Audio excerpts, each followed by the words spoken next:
काश्मीर खोऱ्यात साजरा होणाऱ्या सार्वजनिक गणेश उत्सवात पुण्यातील मानाच्या 3 गणपतींची प्रतिकृती काश्मीरमधील गणेश मंडळांच्या कार्यकर्त्यांकडे काल सुपूर्द करण्यात आल्यात।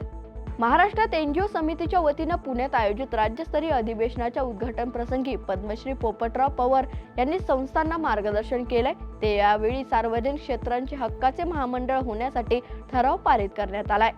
नागपूरमध्ये शनिवारी मारबत आणि बडग्यांची मिरवणूक उत्साहात पार पडली। तर मारबत आणि बडग्या हा एकमेव मिरवणूक प्रकार फक्त नागपुरातच आहे।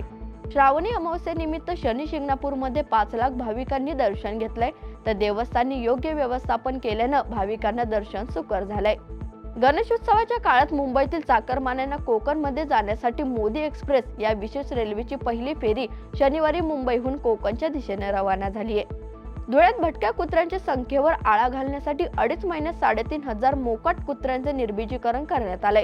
यातून धुळेकरांना कुत्र्यांच्या हल्ल्यापासून संरक्षण मिळणार आहे। देशभरात काल राष्ट्रीय अंतराळ दिन म्हणून उत्साहात साजरा करण्यात आला।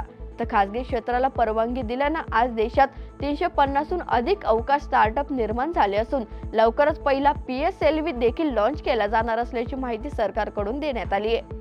कझाकस्तानमध्ये सुरू असलेल्या आशियाई नेमबाजी स्पर्धेत एला वेनिल आणि अर्जुन या जोडीने वरिष्ठ 10 मीटर एअर रायफल मिश्र स्पर्धेत चीनी जोडीचा पराभव करून सुवर्ण पदक जिंकलाय।